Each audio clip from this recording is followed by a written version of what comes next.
Now, greetings, comrades. Feel most welcome to our Pan-African Reading Club today. We are going to continue the reading of Dr. George Aiti's book, Defeating the Dictators. We're in chapter 7, where we're looking at the strategies. And last week, we were looking at the battlefield, and the first strategy was the message. Today, we will be looking at the second one on disbanding the military. And if time allows, we'll read more and more. Permit me to welcome you officially, and those who will be listening to our recording. Also, we feel most welcome to join us or even share your comment on our YouTube channel. Having said that, permit me to start this class officially, and as per our usual tradition, we request anybody who is in a position to please read for us the paragraph highlighted. But greetings to all of you. Feel free to unmute and maybe pass your greetings before we start the reading.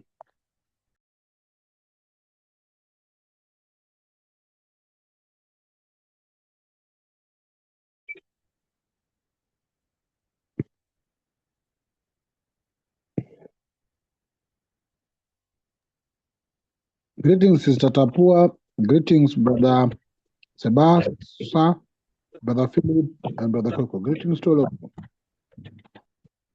Thank you. Really great. I'm just wondering whether we can find out where everyone is. I think the only regular member who do join us is Sister Grace, who is not still with us, and Brother Window. I'm not sure where they are, but they have received the update as a reminder for this class directly to their inbox. All right, thank you.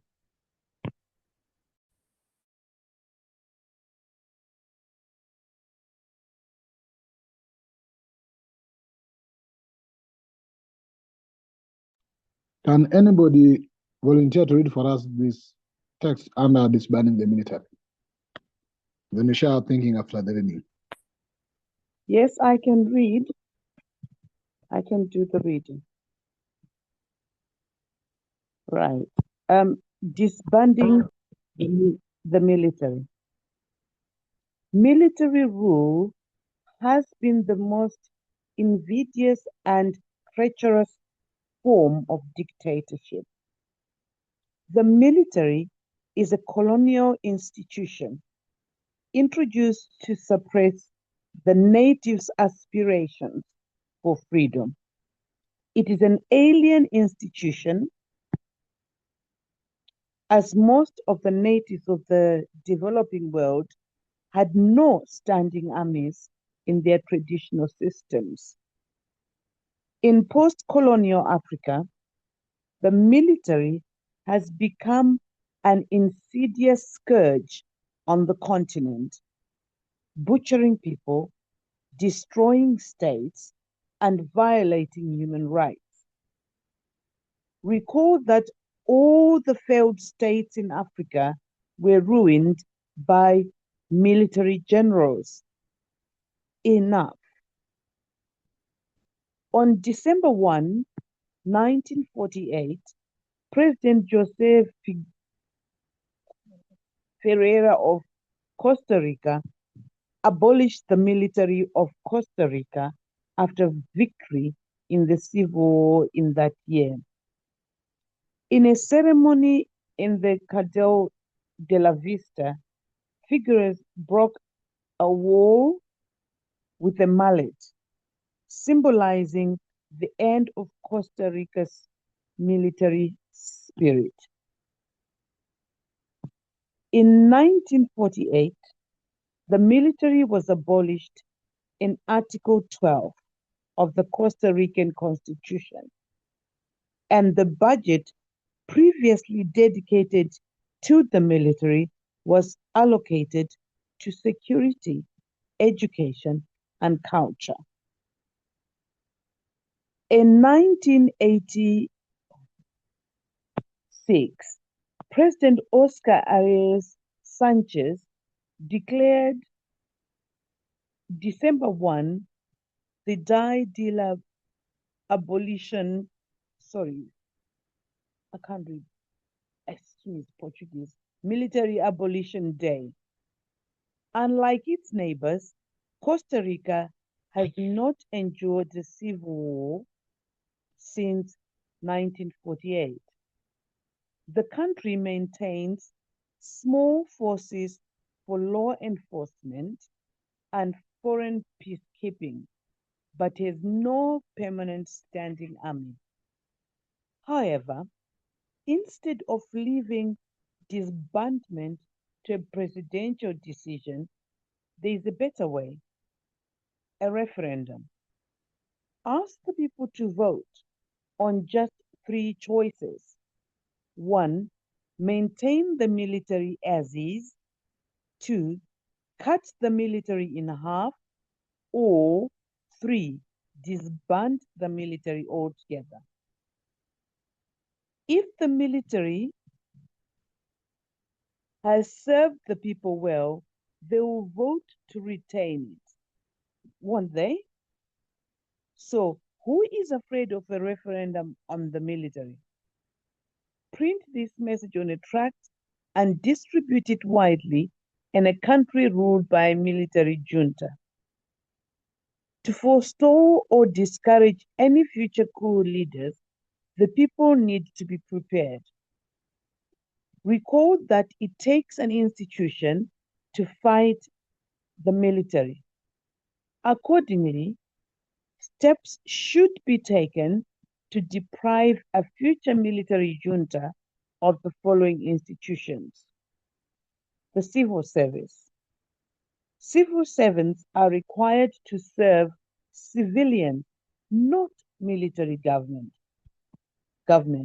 Therefore, no civil servant shall serve a military dictatorship. This should be inserted into the Civil Service Code.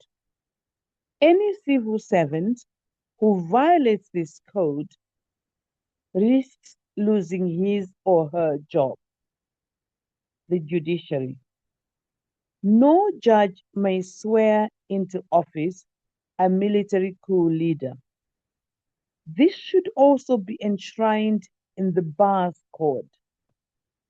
Any judge who violates this injunction will be decertified. The media. No media outlet may accommodate, tolerate, or entertain a military despot.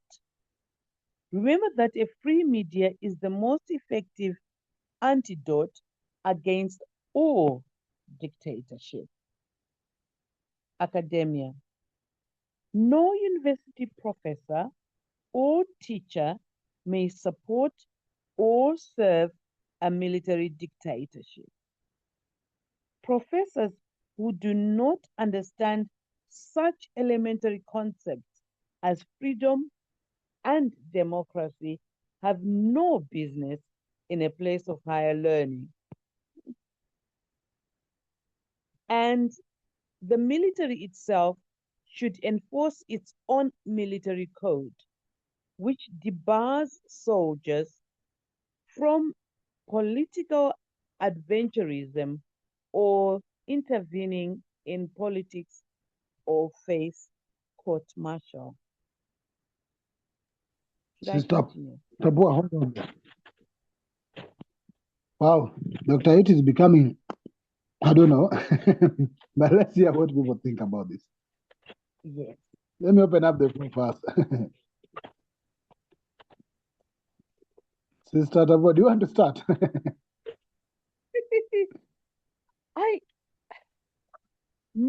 My take since Traore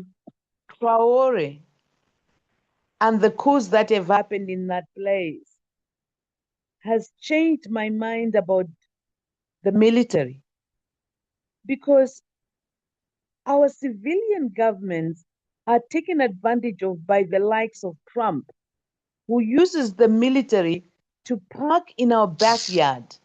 So I can imagine us with no military at all and Trump parked in our backyard. I can imagine what would have been happening to Traore right now if he didn't have the military, but we had Traore in office. For me, it just doesn't make sense, because we need power we need the military to face other militaries. Because if you don't have, then you become a walkover. It's almost the same for me as not having nuclear weapons. Because those countries with nuclear weapons have a leeway to discuss and stand their grounds. Some of us who don't have, do not have a chance. So, whilst I acknowledge that military regimes can go rogue, but what choice have we except to appeal to the conscience of those people who use the military to gain power? I think I'll stop there for now.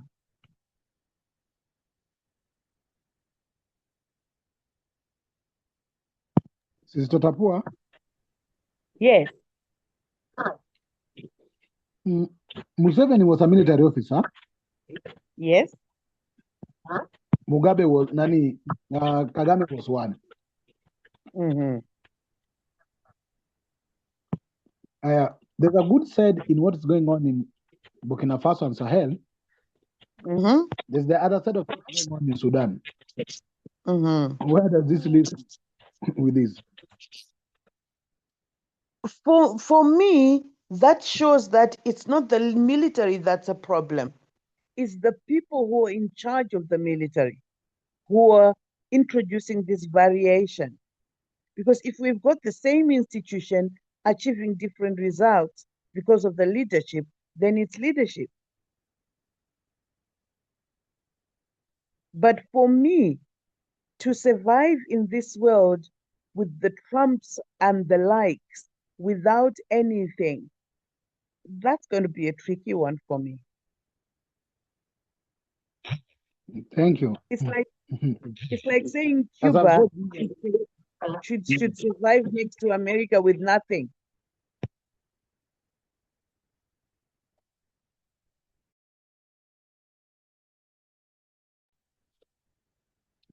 Thank you. As I've said, this paragraph has left me a bit wondering.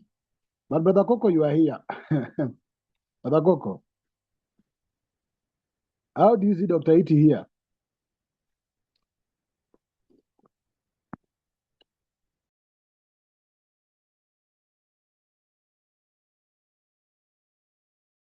Brother Coco?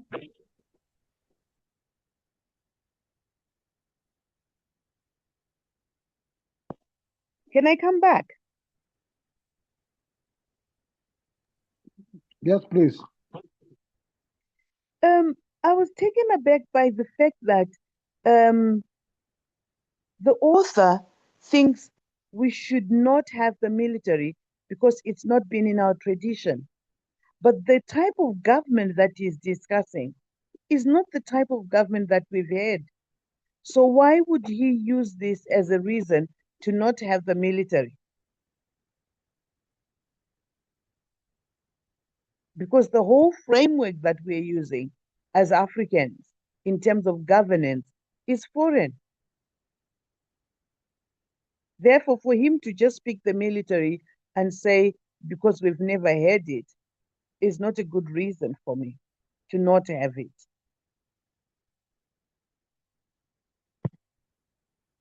Okay. We have other comrades with us. Anybody who's willing to share their thinking?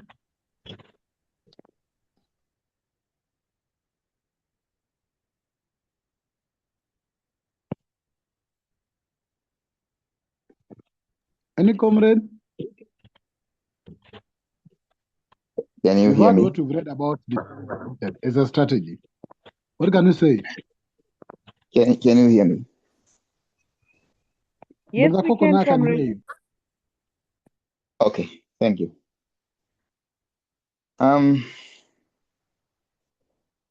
I think what Ait is saying here is what W.B. Du Bois once said, that a system not designed for you can never protect you. If that system was never intended for you and it's not serving you, you should not be surprised. This is what he's trying to say. But then, unfortunately, he tends to generalize based on the few observations that he has seen. We know that in Africa, there is another deeper problem, which Sister Tapua has rightly identified, of leadership. That we do have some of those people who were educated under neo-colonial environments and then imposed upon us. The military is full of people like that, who were educated in England, who were educated here in Sandhurst, or who were educated in the military bases in the United States, and then are expected to go and lead people in Uganda. It's that problem. That is the problem. But with Museveni came to power in 86. And he was meant to rule for a few years, but look what has happened to him. He has continued to roll over that period. Another one is Iadema. The Iademas, they also came into power through military coup after killing Sylvanus Olympio under the French support. And they have continued to do that up until now. Togo is still under Iadema's dynasty. And I think he was looking also at Mobutu. Do you know what Mobutu did? You all know what Mobutu did to Lumumba in Congo, and then went on to rule Zaire for 30 years or so, to a military dictatorship, military coup. Same thing with what that young man is doing in Guinea, Conakry. Guinea of Sékou Touré, which elected to stay out of the French community at that time, but now it's in there, full blast. It's in there with people like Mamadi, because of neo-colonialism again. And he is one of those who was trained in the American bases in West Africa. That guy who was the general for AFRICOM, he was being quizzed by the Senate, one of the Senate chairs in America, over him, over the Guinean leader, because he was trained by them, by the Americans. And as the other countries did their own coups, they did their own coups to sort of keep their feet in there, to keep their foot in there. The French continued with that. And this is more or less the same thing which happened in the 60s. There were those counter-revolutionary coups, which were by neo-colonialists who continued the colonial process now through the military. This is what he should be addressing, not the military itself. But apart from that, the case in Lesotho is completely different. We are surrounded by South Africa. We don't have enough military to go toe-to-toe with South Africa. We don't. So why do we even have a military in the first place? It's national pride. What is it? I don't know. But we have had issues with the military. There are problems with the military. They are armed men. And again, it's one of the colonial system, colonial artifacts, which when you put it into action, it becomes very deadly for the civilians. With regards to the military, the civilians serving the military, I don't know what you expect the civilians to do at that time. We lived through the military dictatorship after our nationalist prime minister was toppled in 1986. He was the one who was funding a lot of the ANC and using Lesotho as a safe haven for the ANC and the PAC. And when the Boers decided to close borders around Lesotho, the military toppled him. Then the military ruled from 1986 up to 1993. I cannot see how the civilians would have decided not to go to work under the military dictatorship. They had to work. That's number one. Number two is either they would have been shot, or they would have been starved, or they would have been fired. It's a capitalist system that we have. I think what he's supposed to do is talk about is how do we organize as masses in a socialist mode. But he's not even talking about that because he's not a socialist. So here we have someone who is a capitalist. He's a poor market, a Western model of economics, trying to talk about socialist problems. He cannot. He cannot. This is what we're talking about. Running with the hares, but hunting with the hounds, whatever you call them. He doesn't know what he's saying. So again, we come to a point where we realize that at times he's fallible. He's human. We have to take what he says with a pinch of salt. We have to take what we think is useful and link with what we are learning from Dr. Nkrumah, or is sort of modernize what Dr. Nkrumah said, because Dr. Nkrumah was much older than him. But not take everything that he says, because he is confused. He is confused. You cannot take an African out of his system and expect that African to still make sense. That is a problem with us as Africans. We have been deracinated. Deracinated is the word which is used. When you remove the people from their own being, their own essence, they end up hating themselves. And I think this is the problem we have with Professor Haiti. I yield.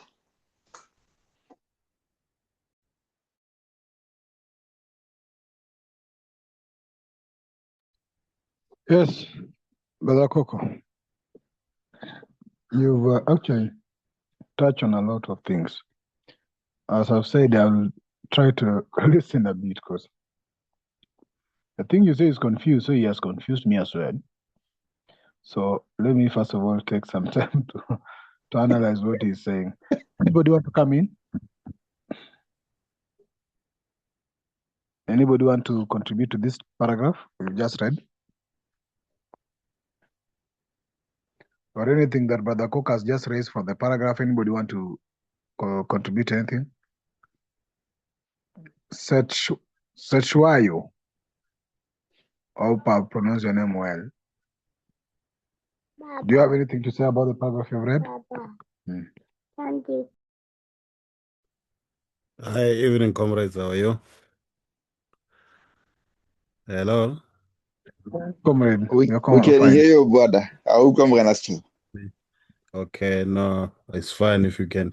Look, I've followed up the contextualization out of the reading that was done, but I also had to apply my mind in terms of the military, in terms of its hierarchy and its posture.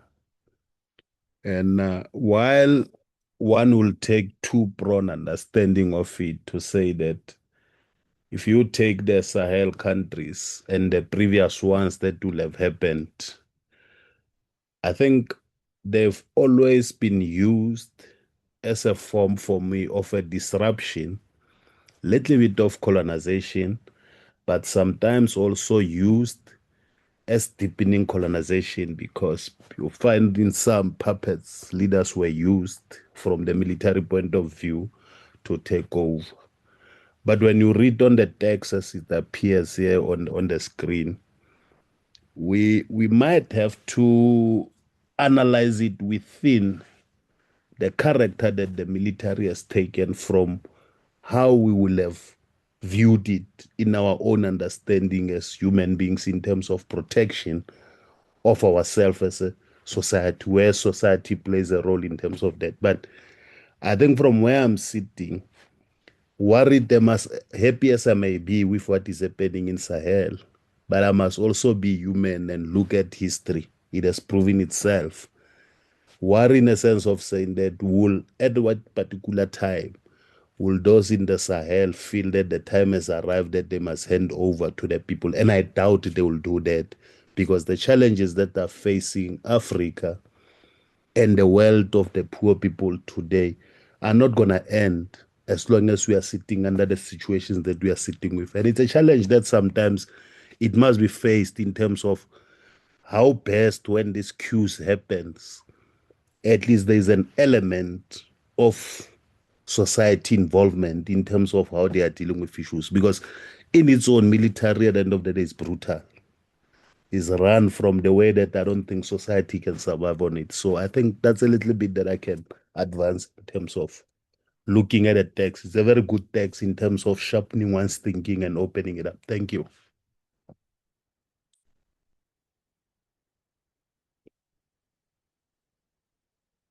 Thank you.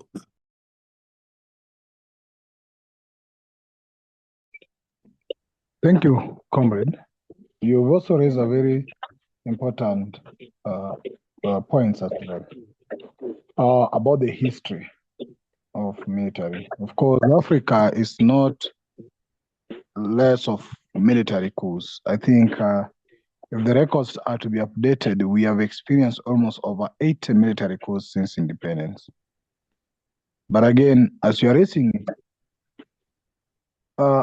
I don't think the persons in the military are the problem, but the institutions and structures of military training and the mentality that is injected, or the intention, what it calls the intention of military, is the problem. Because we may have people who go through such system that are not pro-people and come out to be pro-people. But again, the military doctrines are about force and not about conversation, not about other deliberations, not about other debates and the rest. I don't know if that is type of leadership we want, because I believe even in our traditional leadership sectors, the king or the queen could not just rule authoritatively, but at least there could be some level of understanding, whether through the council of elders or blah, blah, blah, or such things. But again, I'm saying the problem sometimes lie on the institution itself, the military institution, rather than sometimes the people come out it. And that's why history that you're talking about, brother, has proven that maybe only 1% has come out from that system to be at least conscious a bit. But again, time has also proven that they might not escape the doctrines and the training they have gone through the military. And I was giving critical example, for example, Yoweri Museveni. Museveni came through the military, became a leader, transitioned to be a civilian leader. But look at how he runs his thinking and how he does them. You can still see some element of military dictatorship or military command or military leadership style in him. That the same case apply even to our brother Kagame of Rwanda, who also went through military training. He's sometimes praised to be able to actually modernize Rwanda and liberate Rwanda and make it the best of the best. But also evidence speaks contrary to that. And the list is endless. Whereas we have, and we cannot also ignore, who in our history, apart from the current Sahel, who in our history, who was either military personnel or who went through military process and became a president and became successful? Can you name them out of the 60 coups that happened, apart from Thomas Sankara? Can I come in? Yes, Sister Tapua. Yes. I think for this analysis to be complete, we should be looking at whether civilian leadership has been successful. Because we seem to be zeroing in on the fact that military leadership has been unsuccessful. This is why I'm saying it's to do with the type of leader. So whether it's civilian or not, it's to do with the philosophy that drives these people. So when we have a civilian government, all the civilian governments that we've had, have they been what the people expected them to be? So until we do that comparison, we cannot reasonably say that the military is a problem. And the second thing is, what's the function of the military? Because in the African context, we did not have a standing army. I'm not sure, we mostly did not have standing armies because we were not outward facing in terms of hostility from other nations. Whereas the people who have perfected the military are those cultures that went out to fight other people and grab. Those cultures that then had to protect whatever they had grabbed from others and to stop people from attacking them. But that's not the African culture. So when we're talking about the military, because I remember I was so impressed during the Gen Z situation in Kenya, when the military was asked to intervene. And I think if I remember correctly, one of the military generals was asked to do this, said, our young people are not our enemies. The army is there to protect this country from external threat. So what we are saying is, when somebody who is military comes into power, they're now supposed to occupy a double position. Look after the civilians, which they're not very good at, and be a threat to any external, be a counter threat to any external forces that may want to take over. And as far as I'm concerned, Africa's main problem is external influence. And our civilian leadership cannot stand up, and they don't have the right mental capacity to withstand Trump. We're called to his office like a prefect calling junior school boys, and we accept. And they can't do that with a military leader. And they avoid it. They avoid military leaders. And I think for now, we need military in Africa for us to just stand the ground and to show people that we're serious. We're not going to be told what to do. I'll stop this for now. Can I Thank come you. in? Yes, please. We are having a conversation, and our Thank you. rules is that everyone is entitled to their thinking, and no one should be judged for their thinking. Please go ahead, brother. I think getting into the submission of the previous speaker, which is more fundamental and making one to think. But then the question of comparison, I'll bring an angle that says that the same civilian leaders, majority of them, if we take the African history in terms of liberation, all of them will have been through whichever form of military in either way that we can as number one. And I think it's another angle that we must also bring in, not to justify the angle of saying the success of military rulers per se, but an element of them mostly being military in their outlook from where they come from as number one. But number two, they themselves, some of them, have also relied on military, knowing exactly what the role military will play, either through the police or even the army itself.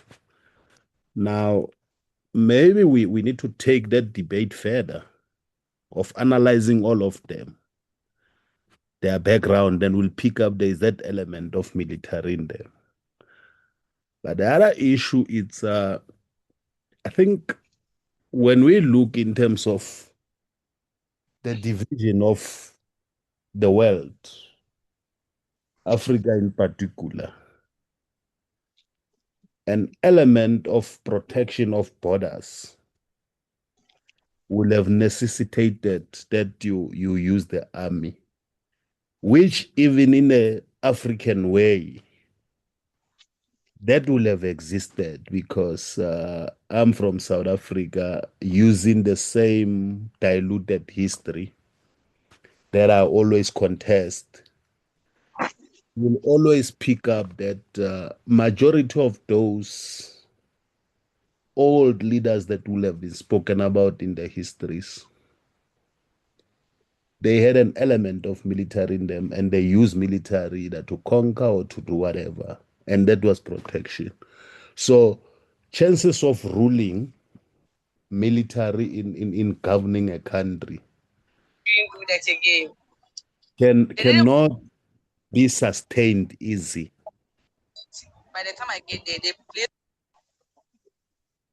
From where I'm moving from, but the question is, I think what becomes key is if we have to look on a new type of governing that will be best in the African way.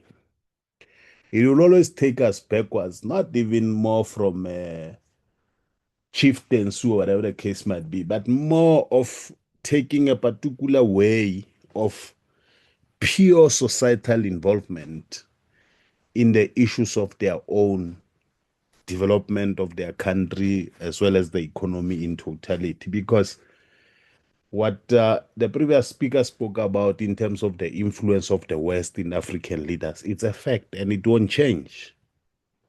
Neither today, neither tomorrow, because you can take even the Sahel countries. Their dependency in terms of security and survival is not much in Africa. It's on the outside world, whether it's within Asia or whether it's in Europe, but it's still the same. So the question that then becomes important is no more longer the influence of the outside.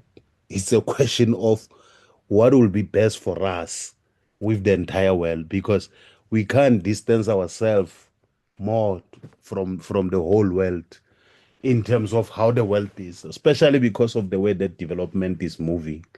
Because in terms of development, we have been denied that, and to move from where we are on a faster mode, the way that Europe and Asia is developed, we might not be able to reach that fast up to the level that we might find an internal revolution erupting inside of the people wanting to see the globe while we are still trying to maintain them on the old order, which is not possible. So for me, I think I wouldn't take it that deeper to say that maybe you take the civilian rule outside this militaristic outlook that it portrays in terms of the previous leaders that will have been there, majority of them. Thanks.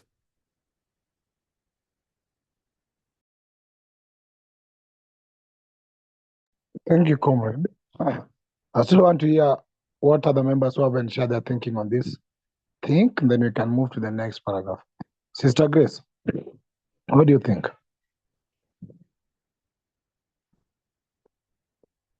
Sister Grace? Hello. I wasn't here when the passage was read, but I'm just listening to the comments. Brother Pigeon, you said they come in as military and then they convert. Do they really convert? I don't think so. They just change their way of dressing. Because sometimes you see Kagame and Museveni back in their military attire when there's something they need to do. It's just what's his name, who has never worn civilian clothing, but I don't think their status changes. I mean, their military, whatever changes. In terms of whether there are some successful military, I think as Sister Tapua said, we can't just measure them alone. We have to compare the rest of them. And because the military, from what I've seen from the military ones, they are very bold. they are very bold because they play both roles. If there's need for a military interventions, they know what to do with their own military. They can issue instructions, whereas the civilians ones, like Sister Tupua said, they're not as bold and they're fearful, they just dilly-dally around things, especially from external forces. So, and you find that the West always pick on those ones, not necessarily the military ones. So that's my comment.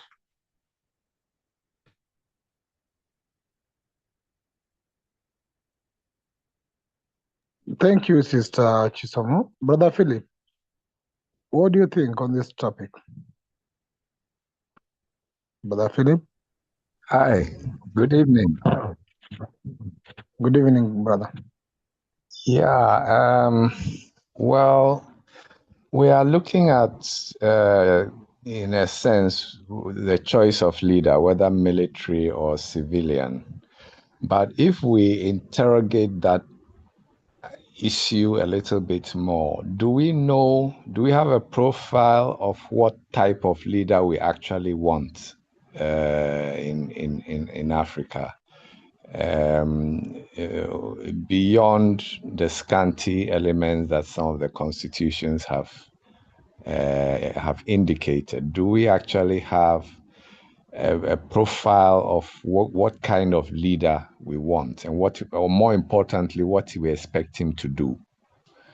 And I think that this is a question that is fundamental to the discussion that we're having.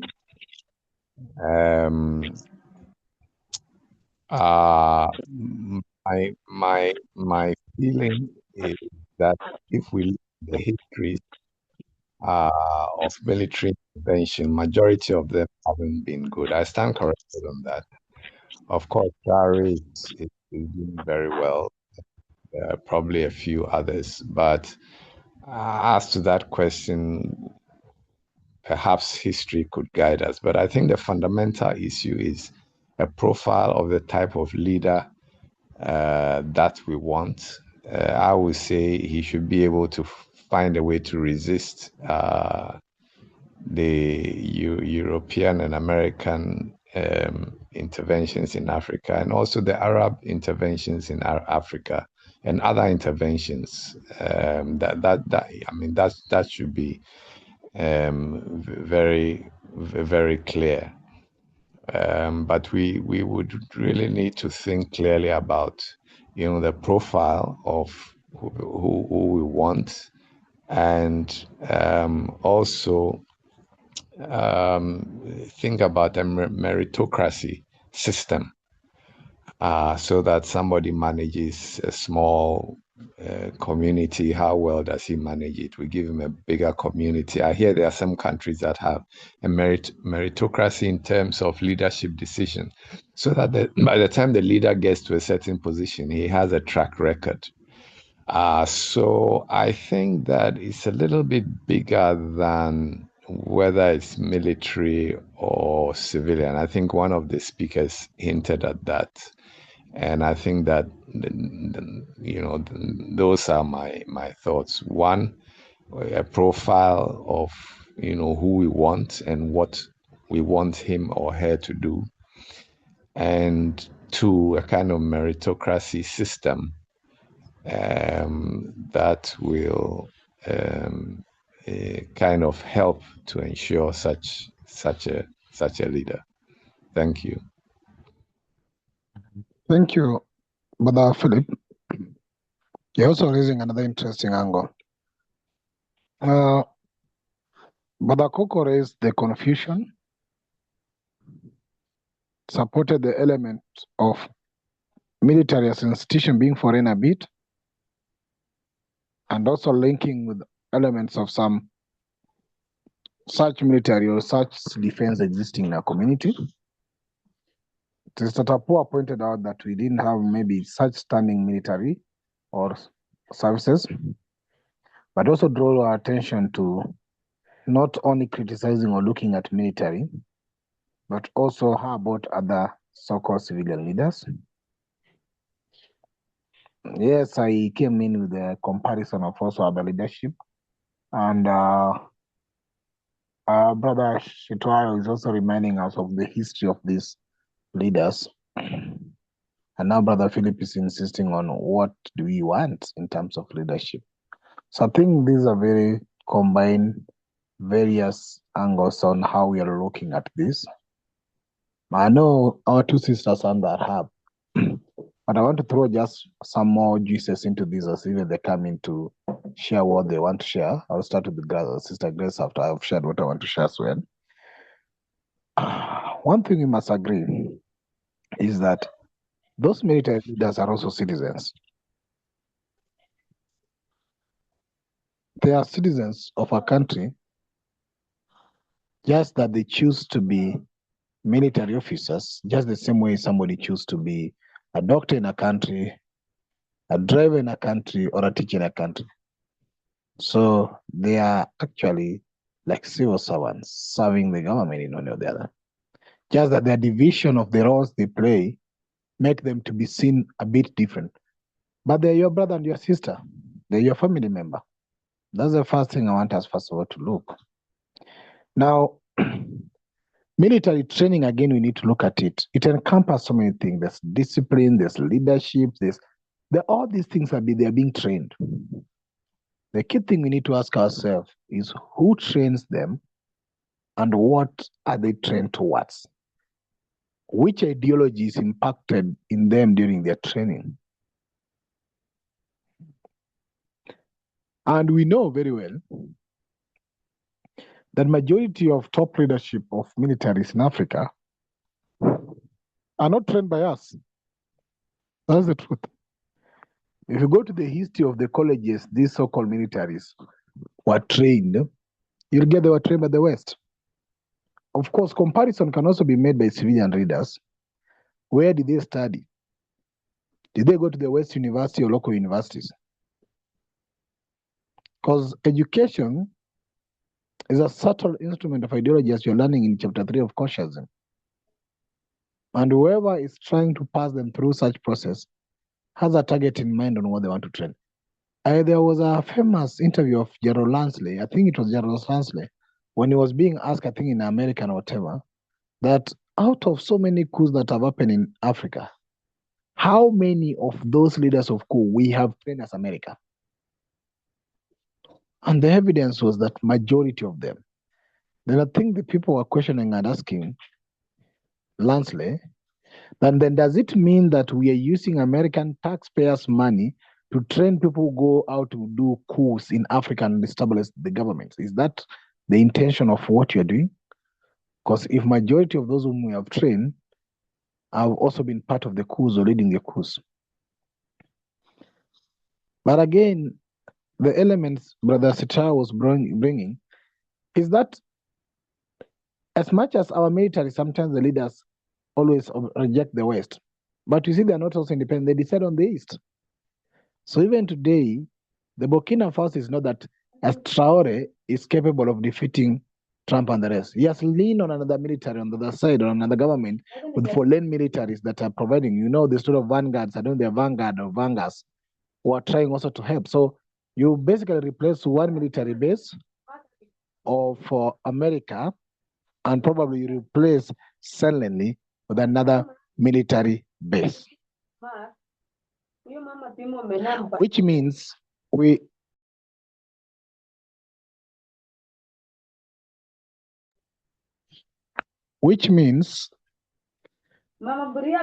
are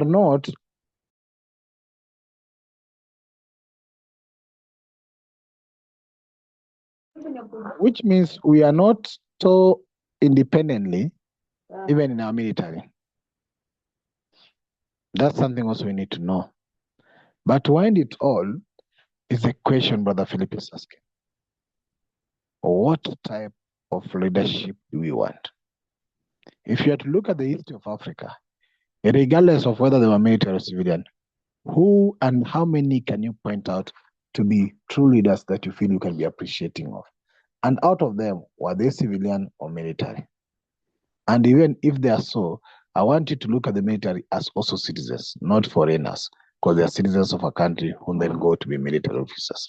So thank you. That's what I want to trace. So Sister Chisoma and probably Sister Tapo in that order. Our brother Coco is also up. Sister Chisoma, let's start with you. Okay. My first one was a question that, when Trump is saying, well, because it's Trump, he says what is going to happen. He will say it loud that I'll provide you security. Let's sign this deal and I'll provide you security, American interest, blah, blah, blah. And then we hear so many countries that have American bases in Africa. Do the leaders who came from military have American military bases? That was my first question. Second, to answer the question that has been put to say, what kind of leader do you want? I would prefer the military ones because they play a double role. And you have highlighted they are trained by the West. They know what their ideology is and how they view us. And so probably after the training, then they say to themselves, so this is what they're going to do to us. This is what. So they decide to lead in their country so that whatever the West does doesn't happen, which is the case of Traore. I suppose Museveni and Kagame and Mugabe's. So I prefer them, the way they are very bold about things. If we had many of those, maybe things would be different. That's my observation. Thank you. So my question is, do these military ones have American bases in their countries?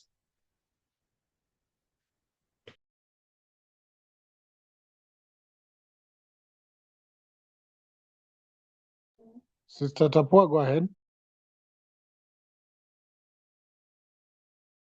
Is someone going to answer my question? What's your Yes, Sister question? Tapua, you can go ahead.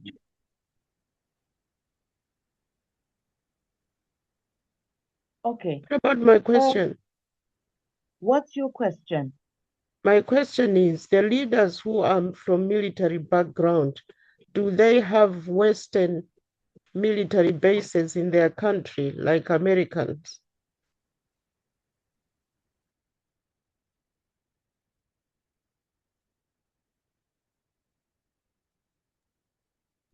Hello? Yes. Rwanda has. I'm sure Uganda Sister has. Chisoma, can't hear you. Sister Tapua, I can't hear you very well. No, I was saying Rwanda has an American influence, and I'm sure Uganda has too. But I can't. I can't say. Influence or base that American soldiers are in the. America has bases. America also has covert existences in other countries. I'm talking about the military ones, military background ones. And I'm saying military. Because the fact, for example, that we don't have a military base in Zimbabwe does not mean American military is not here. That's not my question. My question is there a base in Zimbabwe, Rwanda, Uganda, and where? What's the other one? I know what's his name kicked them out. Yes, and I've said yes.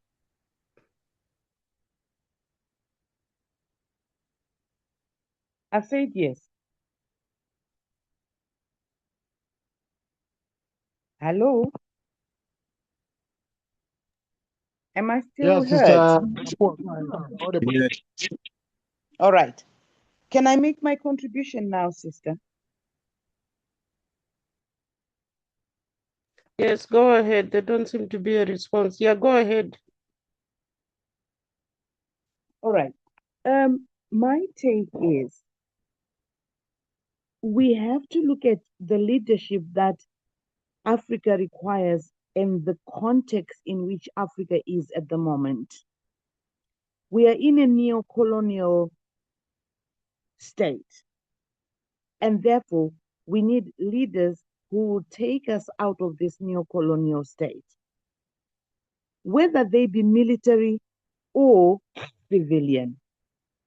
But we also need to take cognizance of the fact that the capitalists use force eventually to make people comply. We've seen what has happened in Venezuela. So we have a good leader is somebody who is flexible enough to be civil when they expect it to be civil and to be military when they expect it to be military, because the two functions are different. Military is defense against external force. Civilian is service to the people. Therefore, you cannot have one or the other. You've got to have a combination and a flexibility within that leadership. So, at the point at which we are as Africans in a neo-colonial aggressive situation where everybody wants to come and rob us of minerals, of wealth, and to tell us what to do. At this point in time, we need somebody who is more militant, who is military, but is also civil. And I see that in Traore, because he has not shut out any alliances on a military level with other countries that support his anti-colonial agenda. But he's also been doing good things in the military sense. And particularly where he is faced with all these bandits who are being used to come and attack. This is why I'm saying at this point in African history, we need military, because the governments around the world will not call upon and ask a military leader to jump. They will think twice about it, because they know that the decisions that are made can be instantaneous and they show spine. So what we have for me is civilian leadership that lacks spine, that can't think. Their philosophical disposition is what causes us a problem. So until we have a philosophical disposition that is pro-African, that is pro-unification of Africa, that is pro-people, that has Ubuntu in it, we won't get anywhere. So whether it be military or civilian, but at this point, if one leader were to have a percentage, I would want them to be 60 to 70% military, 30% civilian, because once you have external threat curbed, then the population can thrive. Then people within the country can set up their own systems and start to work. But if you have 60% civilian and 20% military, you know the hounds out there, they will come and tear us up and buy our gold and something for cents, like France was doing in Burkina Faso, and make money out of it. And that's not fair. So for me right now, we've got to stand up. We've got to take consideration of this context. Thank you. Sister Tapua, let me just do a follow-up. I'm not actually against your position, but I want to follow up the argument you're making. Do you think there's any country today militarily that can independently refuse subjection by the West? If America today want to attack any military country, let me say Burkina Faso, do you think Burkina Faso, as a part of that support, can be able to withstand the military attack from America, from China, or from France, or any other country? Do you think they have that capacity as Burkina Faso, even if they have a military leader, to refuse to subdue or to defeat American military? Do you think it's possible?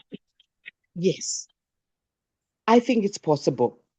because wars are not won by the type of weapon that you have. Wars are won by the support given by the people. I mean, Vietnam, America had everything, and they've lost in other places too. And the most important thing for me is for countries like America to think twice. Because the way our leadership is called up on the phone, to be on a plane, to go and provide a list of mines that you have. I mean, that's not fair. And we don't want leadership like that. We want them to think, to at least anticipate and plan. I mean, how did we get France out of the Sahel? It was military. If we want to get rid of these guys, it's got to be military. But our prayer should be Mr. that Chico, whoever the military leader has the correct philosophical position to unite Africa and to liberate Africans. That's where our crunch should be. okay, thank you. Thank you, Sister Tapua, because the history speaks opposite of what you're saying. But thank you, because if Sahel were sure that they can defeat America, they could not go for Russia. They could not seek support from Russia. And if you see, a lot of interventions and attempted assassination of Burkina Faso that the Russian intelligence has helped Burkina Faso survive. Sorry, can I intervene? Sorry. There is no country in this world that can go out without allies. America goes out banking on the fact that the Europeans will not go against it. If we are thinking of an African country or Africa standing up on its own versus the world, then we will lose. We need friends. We need friends who understand our position. No, thank you. That is it. That's what I wanted to at least also put in factual context as we're discussing this. And thank you for pointing out that indeed we'll need allies. Because in this world, as you have said, everybody have their interests, but at least somebody who has your better or lesser interest than we choose a lesser evil. That's what sometimes people say. It's not that everybody is good, but sometimes you take your interests and who actually do not contravene much. So thank you for pointing out that, so that we are putting in the context, as you're saying, that no one can stand alone. Even the so-called America cannot stand alone. And even America know very well they cannot stand alone. And that's why the BRICS is a solidarity, trying to stand together, not alone. And that's why America itself also will have to stand with the people, even though they are now moving the isolation policy, but they'll need some alliances one day. And I know it's not one, very soon. They'll think about looking for alliances as much as they're breaking every bridge. But thank you for pointing that, so that you bring that in the context of our conversation as well, that there's need for allies and those who have interest, even if it is not perfect interest, but at least those who think they have your better. It might not be perfect interest, because everybody have an interest, and that one also we must be open up to. Yeah. Sorry, can I just come in with something really important? The liberation struggles that were waged in Southern Africa in particular. I think Zimbabwe's liberation war started with 6 people getting into the country in Chinhoyi to face the Rhodesian government that was armed to the teeth. And I'm sure we've got examples of what happened in South Africa and Namibia. And if we cower and think that because this is America, this is so and so is so big, you can't defeat people. People depend on people. Ubuntu, you cannot live on your own. And even when we're fighting or when we're rejoicing, we have partnerships, we have friendships, and there's nobody who's not as important as the other. Even slaves during the enslavement, they managed to rise and fight despite not having anything. And therefore, we can do it. Thank you. Thank you, Brother Coco.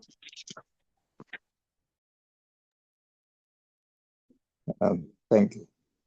Thank you, my brothers and sisters. Sister Tapua, always coming after you is difficult because You really lay such an important and strong case.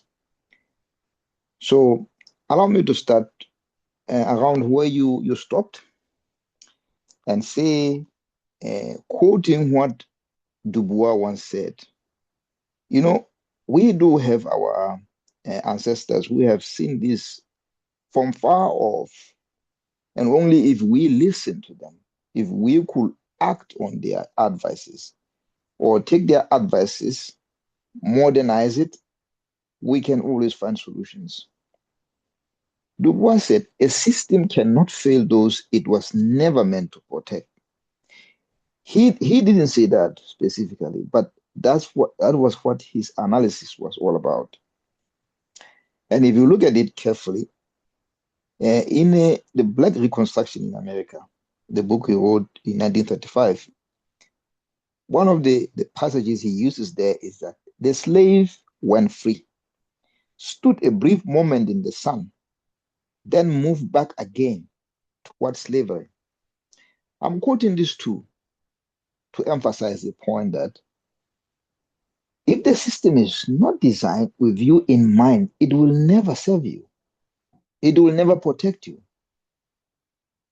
So, in the same mind, I think, of Haiti, he's trying to think along these same lines that the military is a foreign concept. The military was meant to come and protect colonial interests in Africa, nothing to do with the Africans.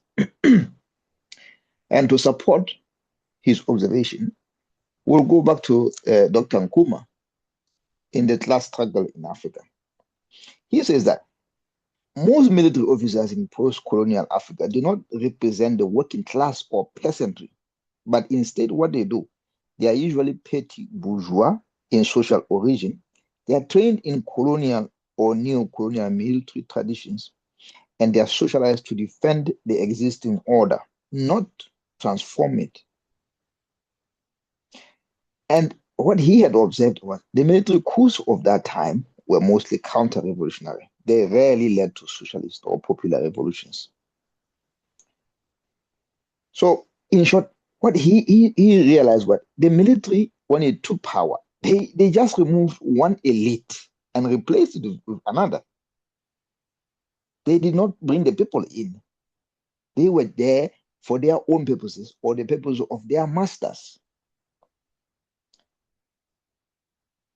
They could use radical or anti-imperialist language, but in practice, they tended to favor or protect capital or capital monopoly, international monopoly capital, as you know that, or local elites or class privilege.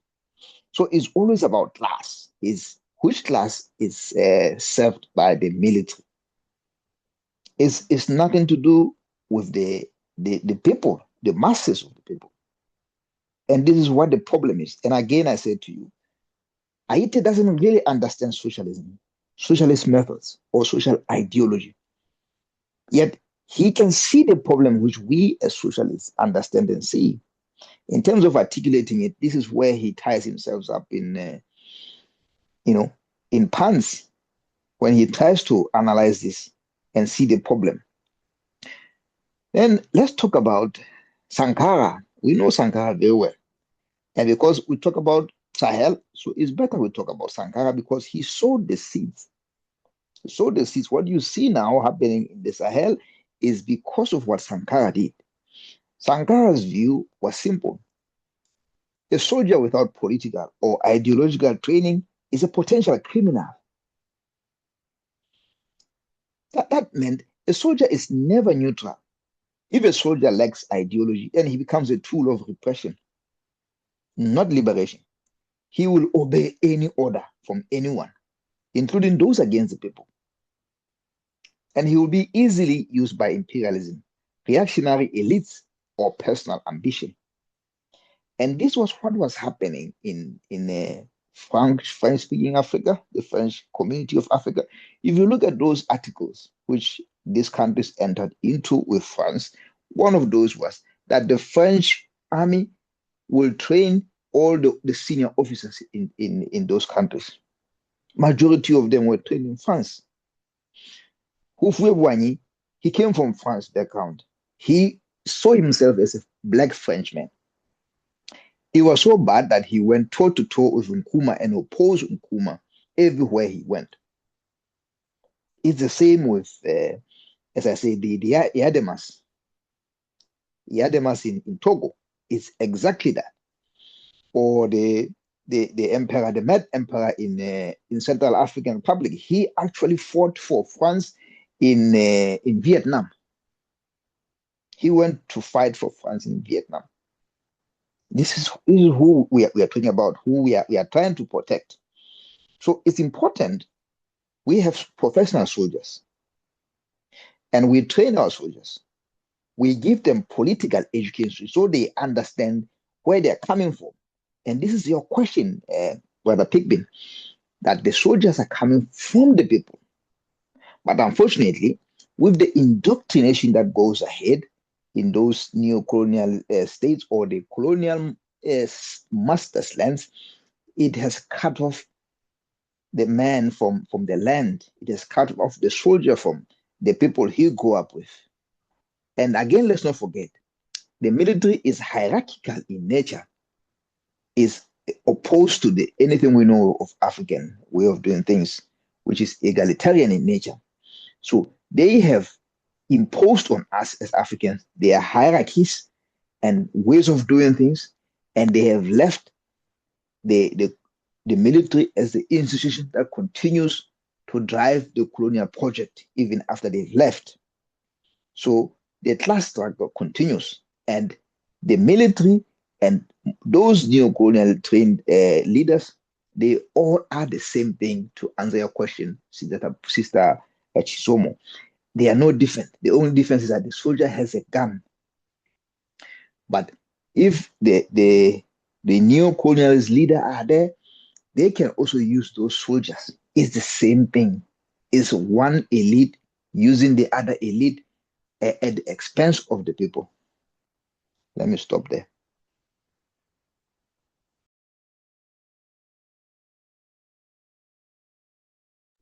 Okay, thank you. Anybody, because I see we have 60 minutes, we may not discuss the next topic. So we can still spend time and look at this because we're only having 60 minutes. If you are too exhausted, we might either stop it there. I don't want us to move to constitution, but rather just look at that military as it is. So let's just look at the military in the context of how Dr. It is presenting it here. Anybody? Can I come in? Yeah.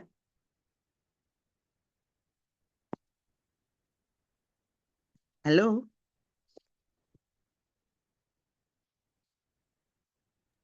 We can hear you, sister. I don't know what Thank you. Pigbin is, but good. I'm struggling with my unmuting. Please proceed, sir.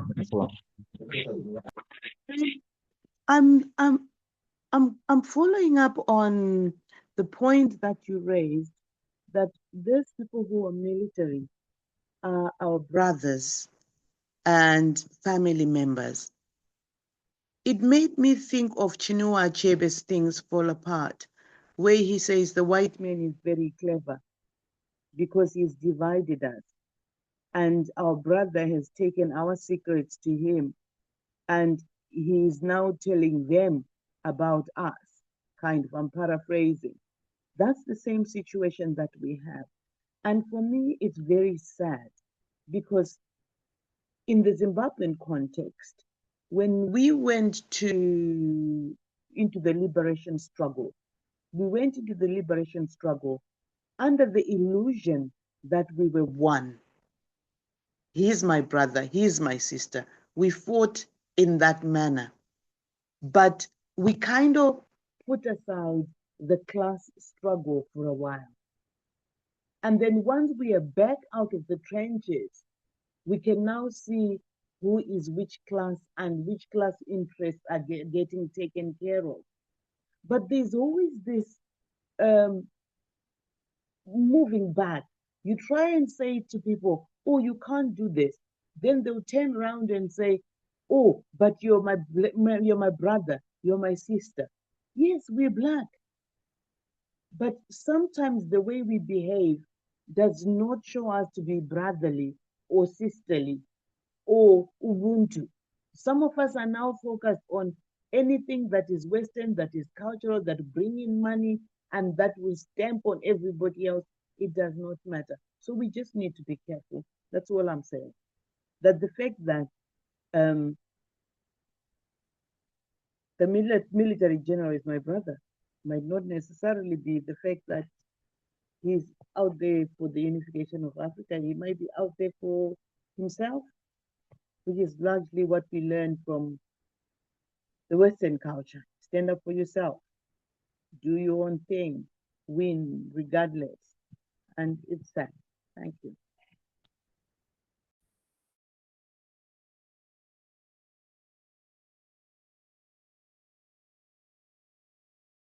Anybody else? Thank you, Sister Tapua. Hi. Hello. Brother Coco, go ahead.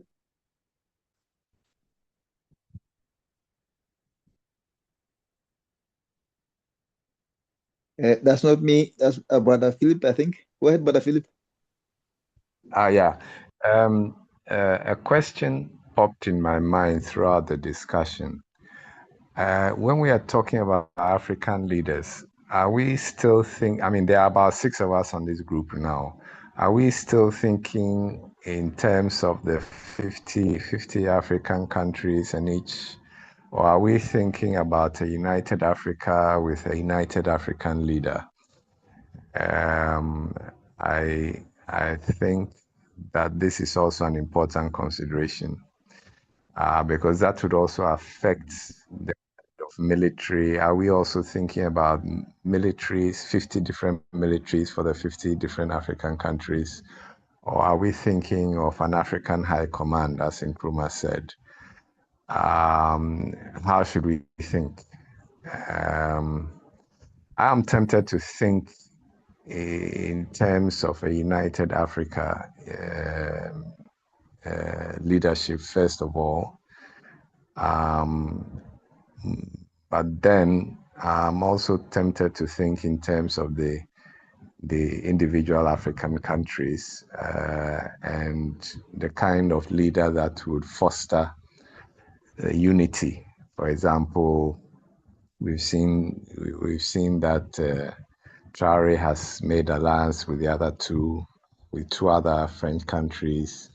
Nkrumah made alliances with 2 other countries. I mean, how are we thinking territorially? Are we thinking, when we're talking about leadership and the military, are we thinking along the lines of the 50 individual African countries, or are we thinking along the lines of Africa as a whole? Thank you. Thank you, Brother Philip. Now, irrespective of the size of a territory we are discussing, one eminent thing we might not avoid is the leadership. So whether we talk about the United Nations of Africa or the United States of Africa, that government must have a leader. Now, the challenges we are having in terms of leadership character is not because we are not united. And that's the question I was asking.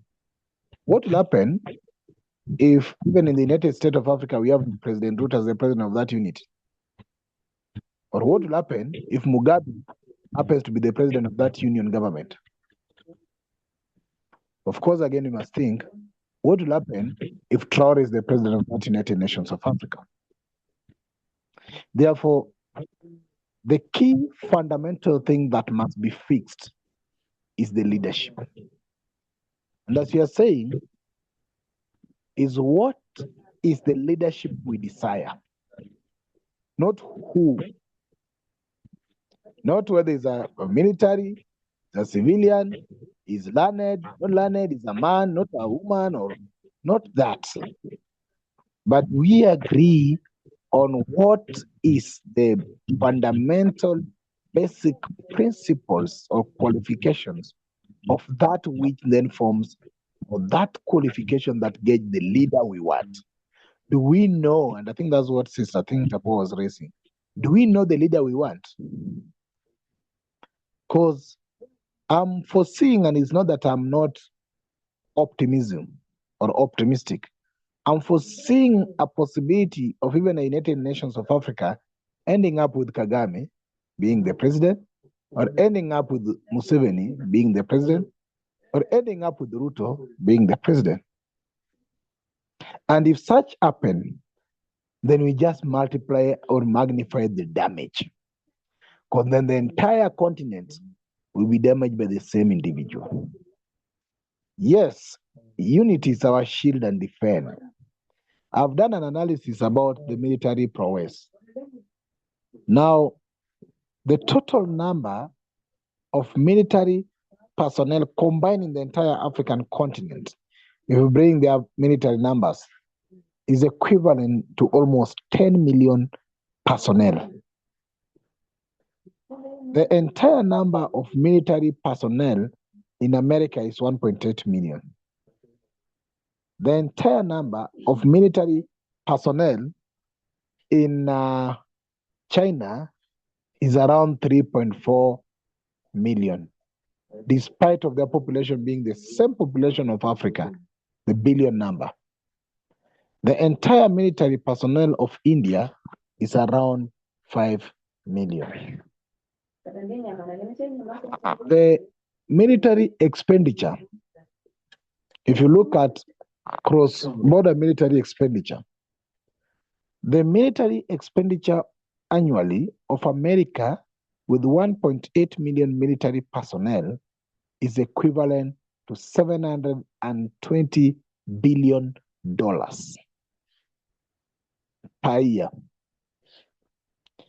The entire military personnel expenditure for China with 3-point-something military officers, which is actually double the America, is around $240 billion. Now, the entire continent of Africa military expenditure, the 54 of them, is not even equivalent to $100 million. The highest number of military personnel in the continent is Egypt, with over 1 million military officers. Now, these are just figures I'm trying to throw out because I have that statistic. Actually, I'm speaking close to my data. I'll check it. We've done the military presentation sometime back. I'll share this. But the key thing we need to learn is that India, with its 5 million military personnel, I don't think if they've ever had a military leader. And they have the majority of military officers in the whole world as a combined one country. But I don't think also they have suffered too much of attacks and suffering, irrespective of them not spending too much in terms of facilitating the military officers. Now, China, I don't think if they have, maybe they have, you can correct me, maybe they have military officer as the leader of China government. Whether, I know it might be a requirement to be trained by military, either to be a Chinese president, but I don't think that they have had a military coup leader who became the president of China to make China be what it is. What America it is today, I also don't think that there was a military officer, or America is what America is because the president is a coup leader or a military officer. I'm not saying I'm trying to belittle the efforts of military officers, but I'm just trying to say that as we are trying to base our arguments and try to share our thinking, some of cross-check analysis and research can help us. I know Putin has a military background, so maybe that also helped him be who he is. But yes, those few things I wanted to share, but I agree that we cannot claim that military officers are poor leaders in the continent just because they're military officers. I don't agree with Dr. Iti on that. I actually agree with Dr. Iti that the institution of military, as Brother Koma has repeated, Brother Koko, was never meant to protect our interests, but to the interests of those who came up with it. Finally, I also agree with Sister Tapua that does not mean also the civilian leaders have helped Africa. In fact, even if you are to count the best, or those who can say were the best leaders in the continent of Africa has had almost 10 times civilian leaders than military leaders.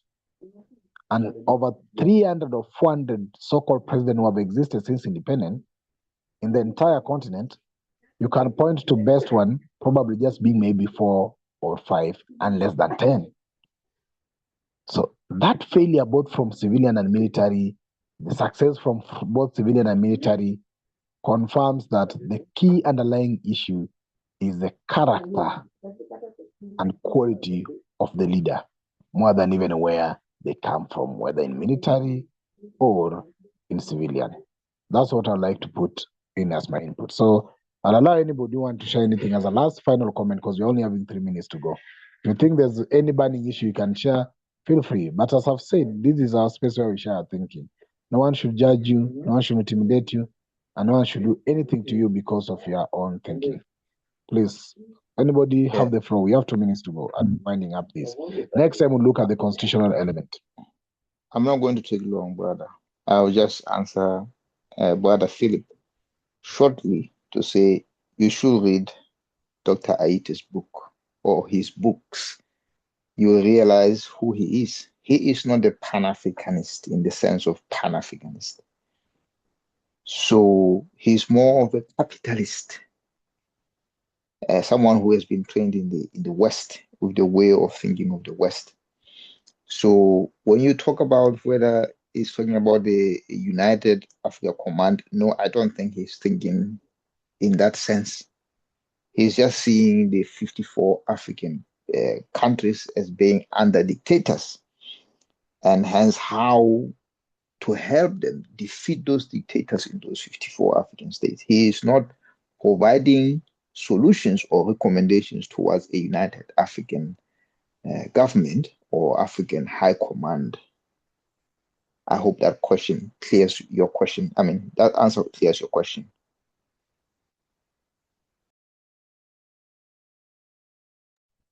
Thank you, Brother Coco. Anybody else want to share anything?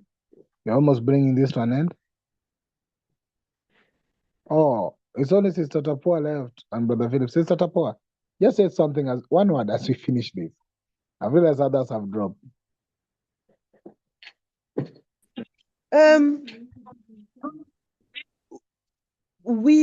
The people will always win. Power rests in the hands of the people. It's organizing the people to defeat dictators that we need to do.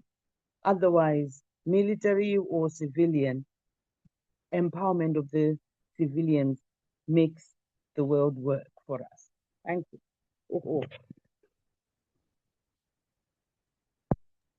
Thank you, Brother Philip. Do you have any other last word? Well, I thank the last but one speaker. I was thinking about those of us on the platform, how we were thinking in terms of the space, whether it's African space or the 55 pieces that were separated out. But I think I don't know if we can. I don't know if anyone has done that work anywhere on the kind of leader we want. We speak about the Africa we want, but I don't know if we have anywhere the leader we want. Otherwise, if there's anyone more knowledgeable who can, provide some sort of ideology as to the leader we want, then we can take it from there. Thank you Before so you much, come in, Brother Pigbin, Yeah. I would like to invite Brother Philip to the Thursday sessions. Have you been attending the Thursday sessions, brother? Yeah. Is Brother Philip attending the Thursday sessions? No, I don't think, but he has attended Thursday sessions. Brother Philip, did you So really you need attend to invite him there. Then he'll get the answers to his questions. No. I mean, yeah. He's in our broadcast list for now almost 4 months or 6 months. He even, I think he get time on weekend because he always asks me about the Sunday ones. So yes, Brother Philip, if you get time, I think you have attended Thursday, whether once or twice. Feel free also to join us on Thursday. And let's continue this conversation next Saturday. I think it helps us to just think. The good thing sometimes it offers all these studies is the ability to think. So thank you very much. And yes, let's meet again next Monday. Bye-bye for now. Yeah. Bye, everyone. Thank you. Bye-bye.